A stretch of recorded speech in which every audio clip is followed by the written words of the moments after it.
Let's watch the first part of the Novara interview. Donald Trump has won a second Republican presidential primary, this time in New Hampshire, and it's a record-breaking victory for the former president, making him the only Republican candidate to ever win the first two contests of the race to be the party's presidential nominee. Trump took around 55% of the vote in New Hampshire. His closest contender was Nikki Haley, who had hoped for a win in the more moderate state, but trailed nearly 12 points behind Trump with 43%.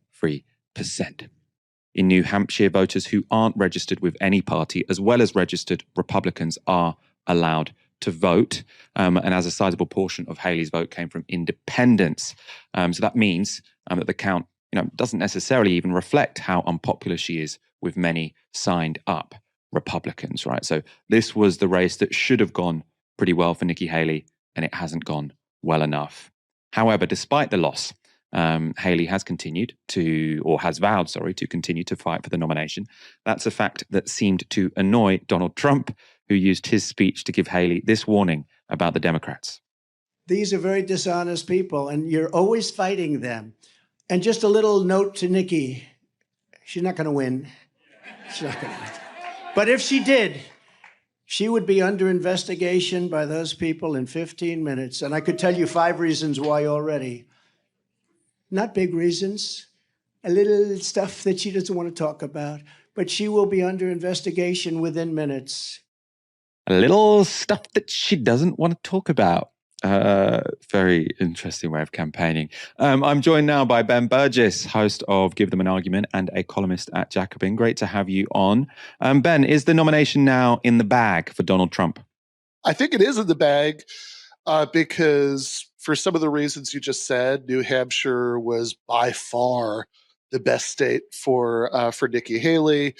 Certainly much better than Iowa, certainly much better than her home state of South Carolina, which is about to come up. And if you look at how badly she did there and how badly she did there in parts of the state where you would have expected her to do better, it's really very unclear what possible path she could have, except just kind of hoping that Donald Trump has a heart attack or goes to prison in time.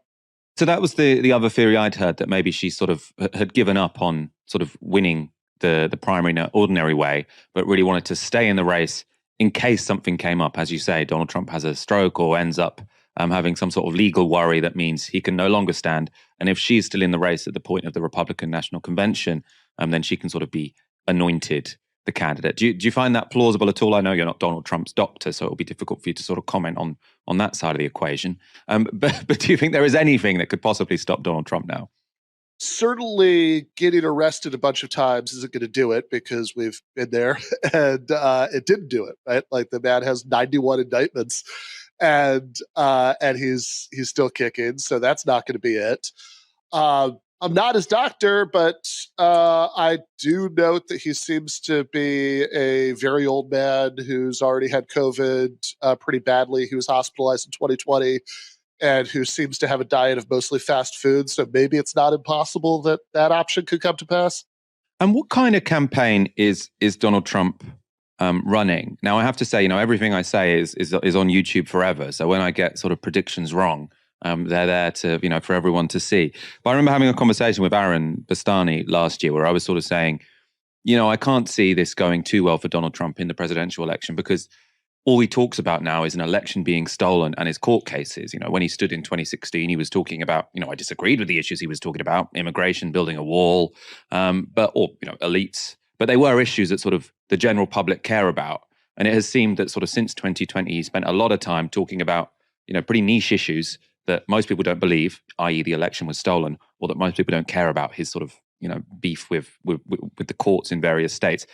But that doesn't seem to have come to pass. I mean, he does seem to have sort of some message discipline where he is talking about, the country and issues that voters might care about. Am I correct now, even if I was wrong last year?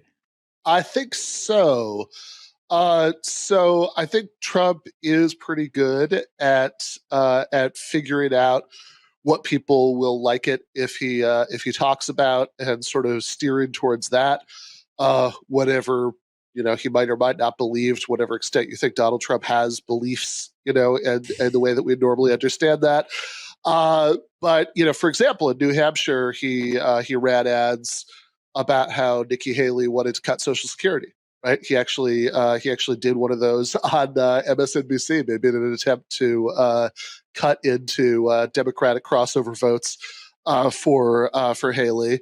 And he did say things like that back in 2016, that that he wasn't going to touch entitlements. That of course, as president, he actually did. He tried to cut Medicaid, and in many ways just governed like a very normal Wall Street Reaganite, kind of Republican. But I think that he is fully capable of counting on people having short memories about all of that, or maybe not having tracked those details at the time that it was happening. And also he's running against Joe Biden, who's only slightly older than him, but seems much older than him. And he does have quite a bit to work with, right? I think that I think between anxieties about what's going on with foreign policy, Ukraine, and the economy, inflation, like I do think that a lot could happen, of course, in the next several months between now and the general election. But I don't find it impossible to imagine Trump, pivoted to more of a winning message, stopping, whining about his court cases and the allegedly stolen election all the time, which probably plays better in Republican primary voters, the general election voters. And pulling it out, right? I mean, like, we keep being told that, oh, well, there's forever until November, anything could change, and that's still true. But also, there's a lot less time between now and then than there was when we started being told that. I like that. I thought you were going to go into sort of Kamala Harris. The passage of time. The great thing about time is that it moves forward, not backwards. You kept it more concise than she usually does. Let's move on to Joe Biden. Stay with us, Ben. We've got a couple of clips, because while Trump was winning his New Hampshire primary, Joe Biden was in Virginia speaking at a rally on abortion rights. And that's when this happened. How many kids have you killed in Gaza? How many women have you killed in Gaza? You too. What? You're with them. I'm not saying anything. I'm not saying anything. Let's go. Okay, you gotta let women in Gaza live.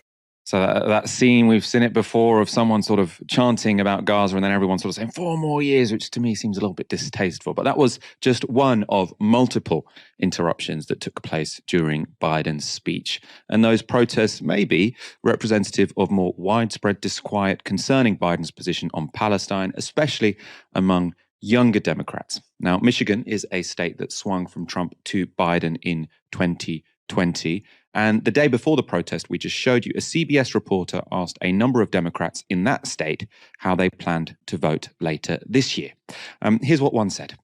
Saba, you said reproductive rights are a huge factor for you, but that you probably won't vote for President Biden. I think it would be hypocritical of me to use reproductive rights as a way to justify voting for Biden when Biden is aiding and sending military aid to Israel, which is airstriking Gaza and blocking humanitarian aid, leading to women there who are pregnant, either getting C-sections without anesthesia, not being able to be provided with prenatal care.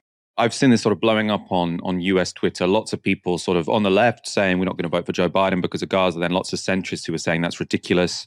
The only person, well, they don't say this, but the argument is even if Joe Biden's bad, Donald Trump might be worse. Donald Trump, of course, I mean, I think would probably just sort of say, I can imagine him sort of pressuring Egypt to take a bunch of people from Gaza and then sort of like really pressuring people to accept something along the line of the Abraham Accords. I mean, he did have that sort of deal of the century, didn't he? He's not going to be a friend of Palestinian rights. But can you talk about that? And I suppose there's 2 questions here, isn't there? So one is, will this impact the election, or is this sort of more about discourse than it is about votes on the day? And then 2, where do you stand on this sort of question of how people outraged at Biden's position and approach to Gaza, how should they vote when it comes around to the elections?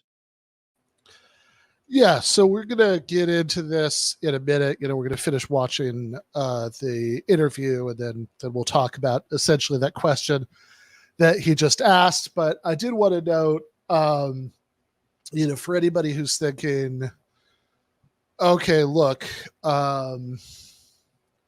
this is really bad, and we might be all be pissed off about it, but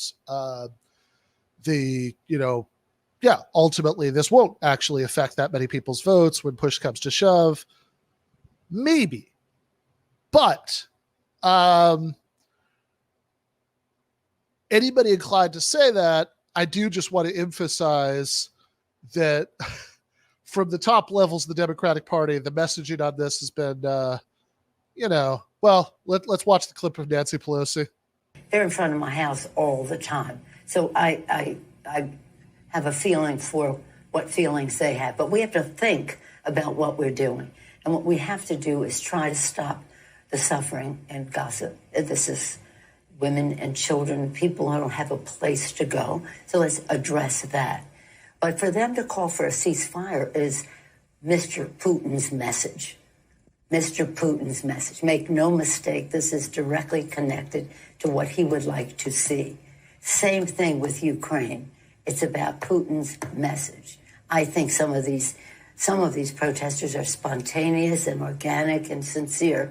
Some, I think, are connected to Russia. And I say that having looked at this for a long time now. As you know, think some of these protests are Russian plants? These are plants. I think some financing should be investigated. And I want to ask the FBI to investigate that. Yeah, so let's be real clear on what we just watched here, because if you're in a situation where a substantial chunk of your voters are pissed at you, and at least as a snapshot of like late January 2024, that's definitely true. I mean, you can look at polls, voters 18 to 29, is a huge drop off of support for Biden. There's just an article about all these black pastors who would normally be doing get out the vote stuff, or like, we're not sure we can do that, given, what's going on right now in Gaza. So, you do have a problem with a substantial chunk of your base. And so you think, okay, how are you going to put these fears to rest? How are you going to get these people back on your side? And I think calling them Russian agents and saying that you're going to ask the FBI to investigate them might not do the trick. It always makes me feel broke too, when it's like, these guys, they're all rich, they're all making money. And like, I'm out here doing this shit for free. I mean, it's kind of it's kind of, yeah, you haven't gotten your rubles yet. Yeah, it's kind of an insulting gaslighting message too, because it's like, it's kind of the stakes of it not being true. It makes it such a deeply fucked up and evil claim that is trying to get you to question your sense of reality, where I think that me and most people that I know who have vaguely similar politics feel this way about the Israel-Palestine conflict. But no, when I go out there, like the 10 people that I might know at the protest are real people, but all of the other thousands of people, there's scores of them are paid. It's just like she's basically saying that you it's like a conspiracy theory. And it's also like, what exactly is it that you think that requires Russian funding? Like I have yet to see a Gaza protest that, has anything fancier than some like placards with like stuff written on them and I guess bullhorns, but like I really don't think those are that expensive. No, they're not. I used to work at Radio Shack, and I can tell you that they're you can get one for a few for like $30. And I think that this question from Robin Hobgoblin Wells is also why would Putin care about Gaza? I'm not saying he wouldn't, but I just think that I love how she throws probably it out. Not much, right? Like that's Putin's message. I'm like obviously Ukraine, there's a pretty one-to-one thing going on there, but Gaza, I mean, as dumb as it is, I at least understand the theory with Ukraine. With Gaza, the connection is less clear. Like, it's like, yeah, sure. I mean, by and large, Russia has been, like signaling the opposite of the U.S. on all these like conflicts around the world, because the U.S. is deeply involved in a war against Russia and Ukraine, so of course they are, right? But like, outside of that context, you're right. I mean, like, why on earth would Putin give a shit about this one way or the other? I mean, he's always been more than willing to do business with Israel. I mean, I think Nancy Pelosi remembers Vietnam, and like the lessons from Vietnam are not being learned, because it's really simple. Like yes, the crazies did blame the Russians for the Vietnam War protesters, but Johnson was smart enough to do like really good domestic things to make people forget about his terrible war crimes overseas. Yeah, I mean, to be fair, I think that the terrible war crimes overseas kind of came later in a lot of cases. Yes, but it's still lied to us into a war over in Vietnam. Yeah. And I mean, in fact, I think that there's some pretty good evidence that that Vietnam kind of blocked a lot of the good things that were otherwise coming down the pipe, because they were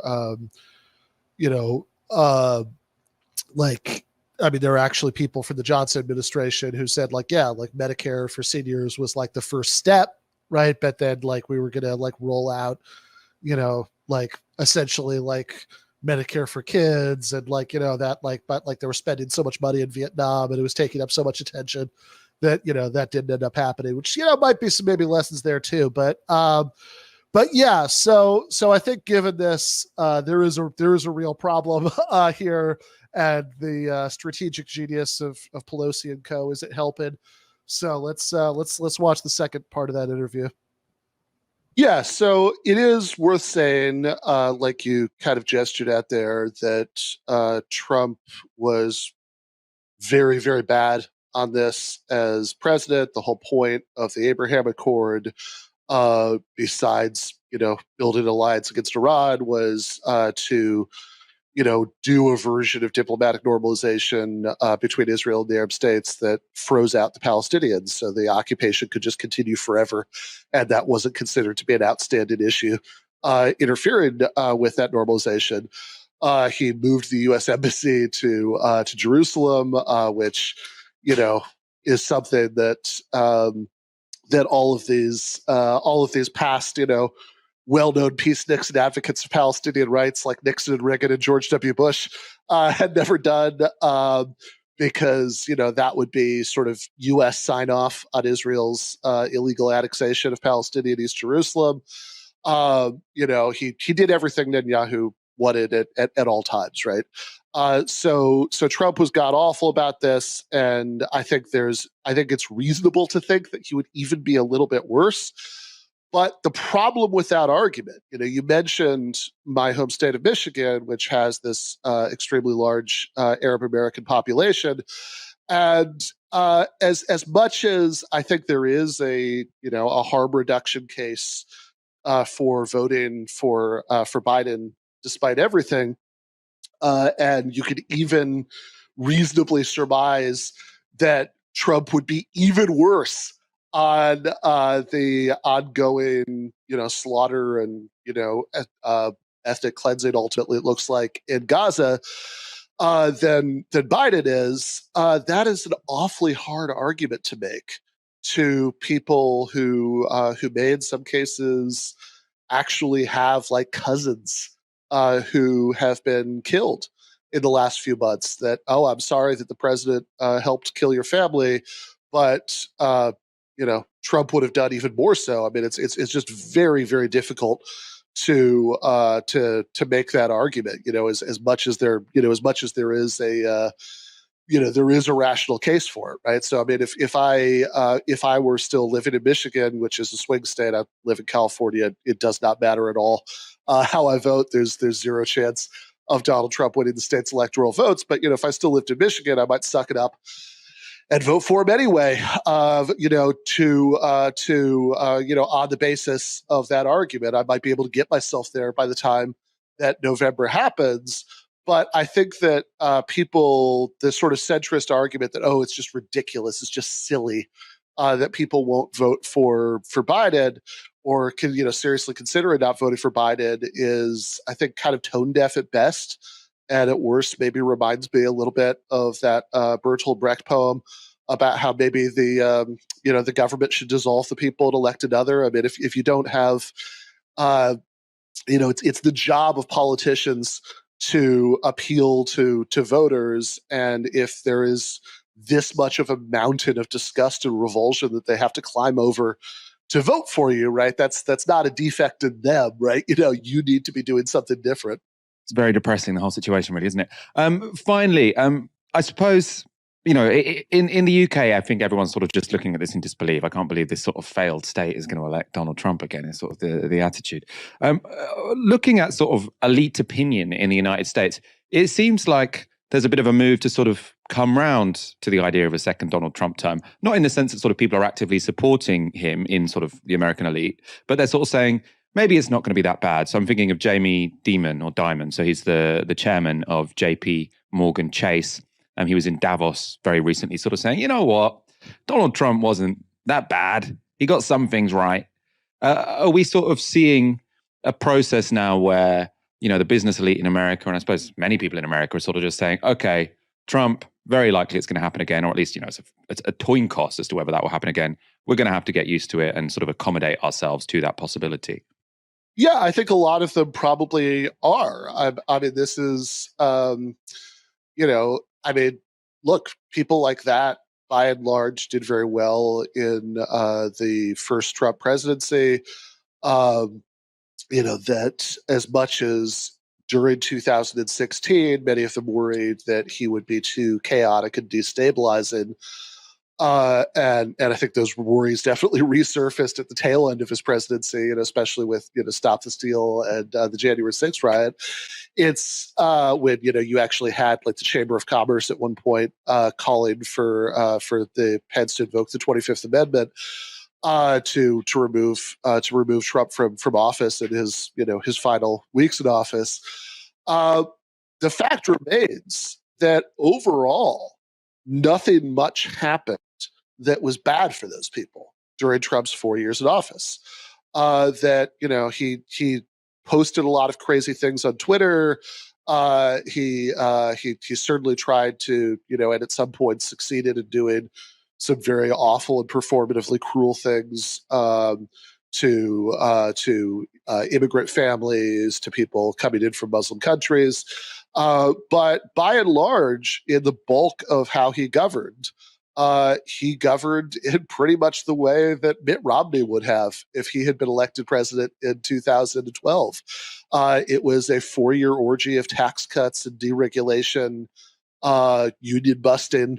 And of course, all those people are going to like that. Right. And so I think that it's maybe not that surprising that they've come around a little bit, that they would prefer somebody who seemed more normal and less chaotic. But there's also a limit to which they're actually willing to sort of go all out to stop this from happening, because we already saw it. It already happened for 4 years. And we know how it went, and we know that it was good for them.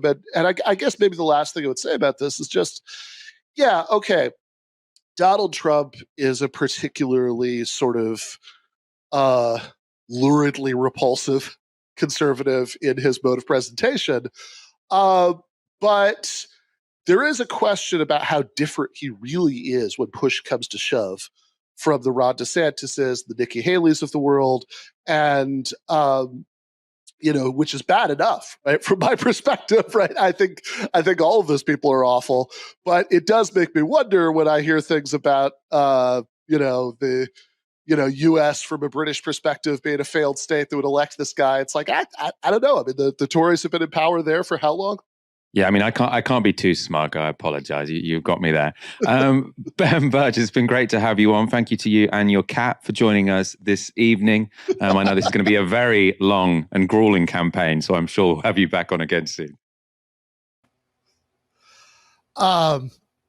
Yeah, it's funny actually, since we had to do tonight's from home too. As we're playing this, the cat's curled up in the chair next to me, and he's being totally chill right now. But he spent the entire Novara interview trying to get on the keyboard. In any case, though, I did want to talk before we go to the Brett Stevens discussion. Just kind of do a few minutes of wrapping up the conversation about the election. We do have Nathan on backstage. I don't know if he said whether he wanted to come on for this part or not. Yeah, okay. Let's bring Nathan on. Might as well. Otherwise, I just be Senator. hanging around in the green room. Well, you don't like the cheeses we laid out? I love the cheeses, but I like all y'all more. Oh, that's touching. Thank you. Yeah, is confusingly also in the current affairs office in New Orleans. I believe, although honestly, I have also been inside his house. That could be either one. This is current affairs headquarters. Okay. This is the new current affairs headquarters that we moved to a couple months ago. Nice. So yeah, I think that question that he kind of asked toward the end about people who weren't going to vote for Biden because of Gaza and and whether I thought that was going to be a factor and what I thought people should do. I don't think I said anything that sort of strikes me as wrong looking back on it, but I do think that the point wasn't really that fully explored. And so maybe it is worth just kind of taking a minute now to like really, kind of explicitly, wrestle with it, since, the point that I was making in the interview was that, look, if lots of people are disgusted by your actions, they don't want to vote for you, right? That's a you problem, right? That's something that's not a problem with the voters. That's a problem with you, and you should do better. Like that's certainly true, right? But there is this other question about, given that given that Biden is going to continue most likely to pursue this kind of monstrous foreign policy, what that means about what the rest of us should do or think. And yeah, I didn't really grapple with that or attempt to grapple with that too much in the answer. And I did just want to kind of spend a minute on it here. So one of the things that was making me think of this, even after we recorded that interview, is on Breaking Points on Sundays. They do this thing. They do these like mini episodes where they answer audience questions. And one of them was about this. And I wanted to just play this. This is like about a minute long. So this is Krystal Ball being asked about a debate that she had about the election, about, essentially Biden and voting for Biden and all that with Brianna Joy Gray back in, I don't know, a few months ago or something. I forget. It all blurs together. We actually did a breakdown of it on the show at the time. And at the time, I and Victor and Ethan, who were doing the breakdown with me, we all very much agreed with Krystal's point, right? In that, but I think she does say some interestingly reflective things about this. So let's watch the clip from Krystal. Question. Patrick Lance, what do we got? Krystal versus Bree. Krystal, revisiting the debate that you had with Brianna Joy Gray, if that conversation had occurred today, would you still back Biden as strongly as you did? Are you reevaluating your position, or do you believe that the domestic wins are still substantial enough to outweigh his support of Israel? I would not make the case. Wow. Certainly as vociferously as I did at this point. Do us a favor, don't clip this. Maybe we can clip it ourselves and let this go viral. Anyway, go ahead. Listen, I mean, all the arguments still stand. Like if you're looking at the domestic record, if you care about unions and the antitrust movement, like it's very clear Biden is better on those issues. But I certainly cannot, in good faith, look at any person in this country and tell them you should vote for a man who is supporting a genocide, shipping the bombs, unconditional support. Like, it's just too far. I personally, at this point, don't know what I will do in November. But like I said, to actively, like, it's one thing to say, listen, you do whatever your conscience tells you. It's another to actively make the case for someone. At that point, I was willing to actively make the case for this man. No. Yeah, and I mean, that does definitely capture something, I've been thinking about, although there's a lot here that I think rides on the question of what exactly you mean by actively making the case, right? Making the case for what exactly? So in 2020, I actually talked about this a lot when the show was first starting, because it was, the show started, very shortly before the 2020 election. So there was actually, at the end of the fifth episode we ever did, season 1, episode 5, I did this kind of monologue about the election. And, I said a lot of the things that I always said about this, which is that I've always thought that like scolding people for how they're planning to vote was stupid and counterproductive and, et cetera. Right. But I did ultimately end up making a sort of case, although a very unenthusiastic one. So I think we have just a minute from that. Crucially, the thing that I think strategically matters the most is about organized labor, because if we don't have an organized working class at the base, any attempt at socialist politics is ultimately going to be shouting into the wind. And Trump is going to continue to appoint Republicans to the National Labor Relations Board and to the courts, whose mission in life, their goal, what makes them get up in the morning is trying to wipe out unions and end collective bargaining in the United States, certainly the public sector. And Biden is certainly no friend of labor, but he's going to appoint Democrats to those things, where possible. And the Democratic strategy for managing capitalism is just a little bit different. It assumes a framework in which public sector unions continue to exist and collect dues. And that might be an unexciting thing to say from a certain point of view, but strategically, I think it's something that matters. So I think rather than seeing the question as being which one of these reactionary scumbags should be awarded the gift of our support, we should think of it like if you've ever watched the horror comedy Cabin in the Woods, in that movie, there's a scene where people are in the basement, and even though they don't realize this is what they're doing, they have to pick which monster they're going to fight by picking out the totem that belongs to them. Right? Is it going to be the cannibalistic redneck zombies? Is it going to be the Cthulhu squid horror? What's it going to be? And I think that's the situation that we're in. We're in the basement of the cabin in the woods. We don't get to support a candidate who would actually represent, even in a modest social democratic way, the agenda that we want. Some of us tried real hard to bring that about, campaigning for Bernie Sanders, but we lost.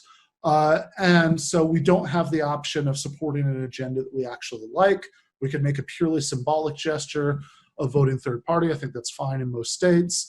But my advice, if asked, for people in swing states would be to do what I'm planning to do, which is basically in that cabin in the woods basement. I don't know what the Biden totem would be, maybe Corn Pop's rusty switchblade, but pick that, right? That's the enemy that you want to fight for the next 4 years. The rotten, despicable neoliberal Democrat, not the increasingly authoritarian, extreme right-wing demagogue. I think strategically that's the best move. Your mileage may differ. Yeah, so that's not exactly I love Joe Biden and you should too.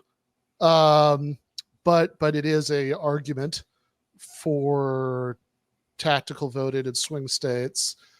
And I guess where my head is at rewatching that now and thinking about this now in light of the interviewer's question, in light of some of what Krystal was expressing, is like, everything I say that argument does still make sense to me, even if it's a little bit harder to have much fire in your belly for making it, as Joe Biden is literally aided and assisted in genocide. But those are my thoughts. I would be very curious to hear from everybody else, maybe starting with Nathan. Yeah, it comes down to which enemy do you want, since we're not going to be in power. Although there's another element to this that I've been thinking about. I mean, to a certain extent, I agree, which is that if we just take the genocide issue, we can put a certain. It feels pretty hopeless because we haven't affected the Biden administration's policy, but Biden is susceptible to at least some, in theory, if we were able to build a movement to pressure him. The idea would be that the Biden Democratic Party responds to pressure on this issue in the way that the Republicans, who have absolutely no interest in what anybody has to say about human rights in Gaza, would not. So Trump would always be worse. I've been thinking about one more thing, though, which is that I have noticed one. I'm not an accelerationist. I'm not a person who believes it's better to have Trump just so that we can make it, get the fight started sooner. But I do feel, and you've probably noticed, that Biden's administration has actually had a really kind of demoralizing effect for the left. It's really, there's a lot of liberals who went back to brunch, who, if Trump had been in power, would be fighting. I feel like a lot of people who would have been opposing what the United States government is doing in sending weapons unrestricted to Israel are defending it because it's Joe Biden doing it. And so you have a lot of people, a lot of Democrats who defend things that they would actually oppose if Donald Trump was in power. And that's something where I do feel like, certainly I know that as someone who runs a left institution, we had a lot more robust readership under Donald Trump, and I know that the DSA was doing a lot better under Donald Trump than they're doing under Joe Biden, because in some ways having Trump in power, if he doesn't accomplish that much of what he wants to do, it certainly fires people's anger in a way that having Biden doesn't. And so there is something where I almost wish we had a more monstrous enemy because it'd be easier to get people to fight against them. Yeah, I think there is some truth to that, although it's interesting to look back and kind of see that it's, like there was actually quite a bit of left stuff going on in in the later Obama years, right? Right. Occupy Wall Street, the first Bernie campaign, right, when he won 22 states. There was actually, I think maybe even on immigration more than people often remember, that was going on then. There were these giant Mayday immigration things that were happening. But yeah, it's tricky because I think that under Trump, DSA exploded, all that happened. Everybody was reading Jacobin and current affairs, and it's, much better for people who do what we do for a living, but I also feel like that was a pretty specific combination of circumstances that led to that, right? Which is that there was both this sort of extreme alarm about Trump winning, and it's almost hard to remember looking back on it how much of a crisis that seemed like the first time. And there was also this near miss with Bernie. There was this sense that it's there's this other thing that actually probably would have been, effective in defeating Trump, and Bernie would have won, and that was, that promised this sort of better direction for the future, and we have this sort of proof of concept. It almost happened, right? And I think that made a lot of more people excited about sort of the combination of those two. I think made a lot of people excited about signing on to this project, whereas now I think you just kind of have a lot of ambient demoralization, and a lot of people who might have drifted a little bit more towards the left, just becoming regular liberals again. And, I don't know, right, what would happen with those people if Trump is reelected. I actually think there's a very good chance we're going to find out. We're going to find out. Yeah, things continue as present, right? We'll find out one way or the other. But that sort of core argument that I was making in 2020 about labor does seem right? It's like that the point is not that Joe Biden is has that Joe Biden is playing Solidarity Forever at night, when he goes to sleep or anything like that. He crushed the rail strike, right? But it is that, Democrats and Republicans do have different strategies for managing capitalism. I think that's just true. And, and I think the NLRB stuff actually does make a lot of difference. Like that's something, I think there are a lot of, internet leftists who are sort of very dismissive of the idea that it makes a lot of difference. I don't think there are a lot of union organizers who aren't clear on why it makes a difference, right? Who's been appointed to the National Labor Relations Board and, gets to adjudicate, cases and all that stuff.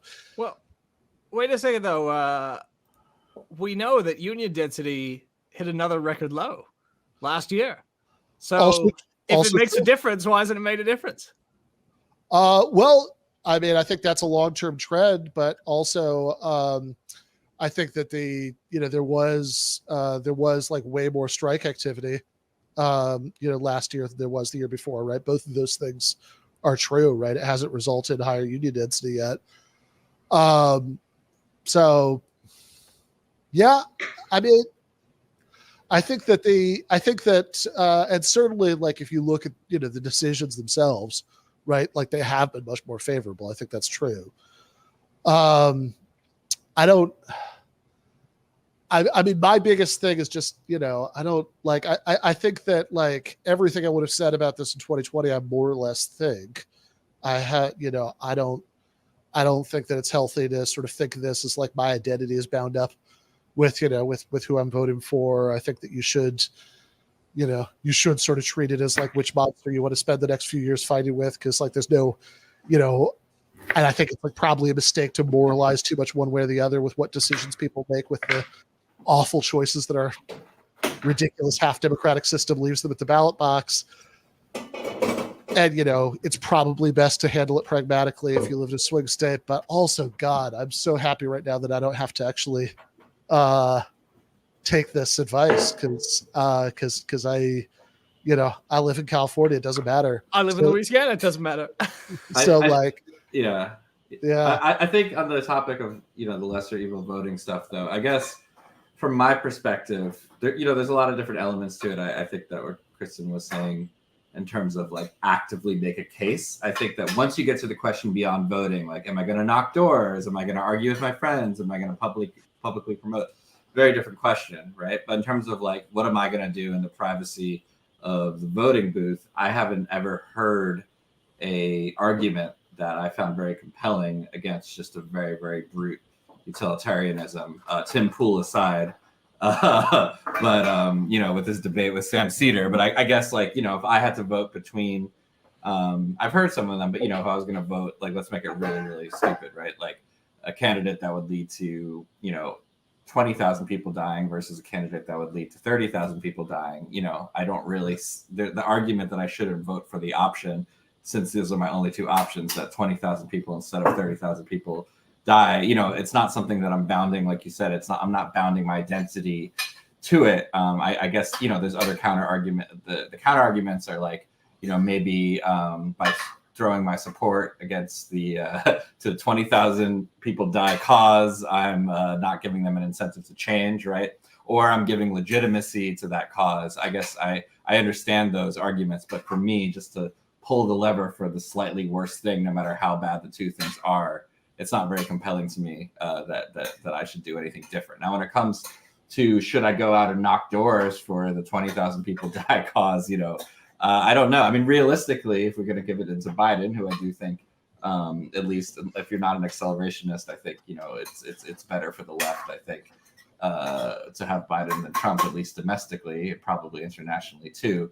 Just from a standpoint of personal effort, I'm just not going to spend any time trying to get him elected, even if I thought that was like on some technical level, even if I thought like on some technical level, maybe the thing I should be doing right now is just knocking on doors for Joe Biden. But I just wouldn't do it, because it just would feel disgusting to me. So that's to me a different question. But I don't, I am trying my best to be a tool, is what I'm trying to do. So I actually retract my argument because that logic, I just got logically dunked on. Yeah, and as you can see from his T-shirt, it says Stanley right on it. Yeah, I mean, it's interesting, right? Some people have drawn opposite conclusions from thinking about levers and how many people are going to die. We have Tim Pool, who said this. We tend to see villainous people as those who are willing to sacrifice people for the sake of other people. We tend to see heroes as those who are willing to save the individual. Sam didn't know what those words meant. Sure. But they're hugely important to our policy in this country. The trolley problem, as it were, is a question about whether you're willing to kill a person to save 5 people. These are questions of deontology versus utilitarianism. Sam doesn't know those words. And I'm not saying it to be mean to him. It's not what I'm not everybody knows philosophy. But if I'm trying to convey ideas, the only thing I can do is try to find common ground between us. Big movie just came out, Avengers. He knows philosophy. Yeah, I would, just for fun, by the way, the original trolley problem is most people have like a utilitarian reaction to should you pull a lever to divert a train from a track where it's going to kill 5 people in a track, it's only going to kill 1 person. But they have a very unutilitarian reaction if you change the example to like, you could stop the train and save the 5 people by pushing the guy off the bridge. And so the question is sort of how to reconcile those two, right? Is there a way to make those consistent? Should you just decide you were mistaken, one time or the other? So it's very unclear to me how that maps onto to the voting question. But yeah, look, I don't, I am,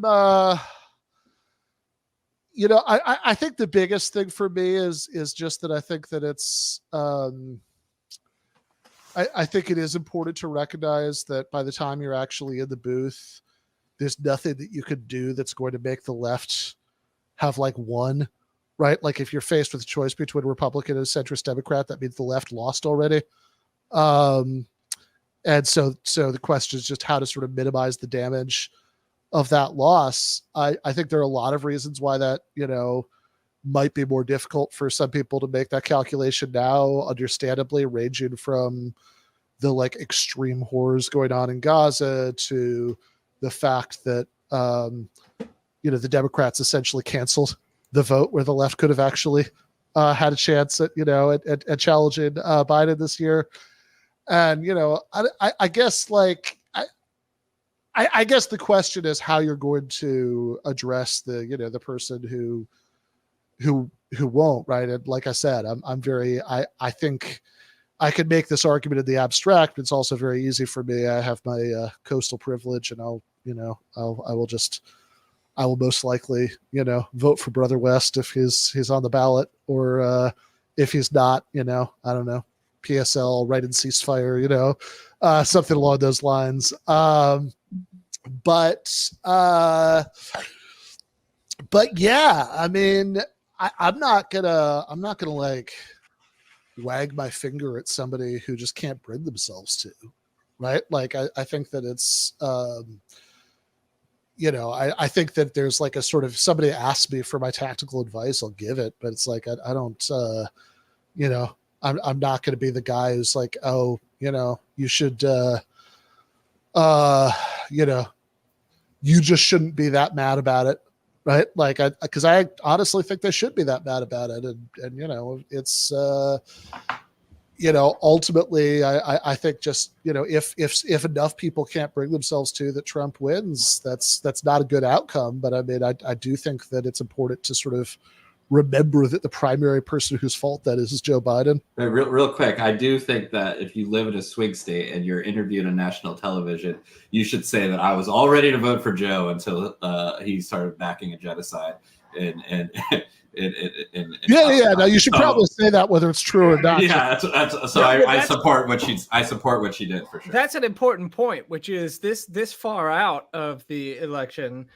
It's pretty important to make, to the extent that we can affect the Biden administration's policies at all. It's actually, I mean, I almost feel like we should put off all the discussions about whether you should vote for Joe Biden, because right now what we should be saying is nobody should be voting for Joe Biden because of the genocide, right? Right now, that's what we should say is because they need to look at it and they need to panic. Because if they're looking at it and going, we'll lose, a few people here and there. But if they look at it and they go, oh, we are headed for a catastrophic loss if we don't fix this immediately. And if people are shouting at him at every event that he goes to, and if his approval rating is dropping to 0 and his status in the polls is dropping to 39% or whatever, that's good right now. Yeah, no, I'm with you on that.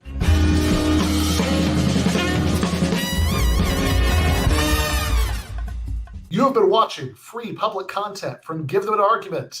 To access every single episode of the show, the main show on Monday nights, all of the streams, all of the debate breakdowns, all of the patron-exclusive post-games on Monday nights, all of the patron-exclusive bonus episodes every week, and much, much more, go to patreon.com/Ben Burgis. I cannot resist ending this with, don't be foolish.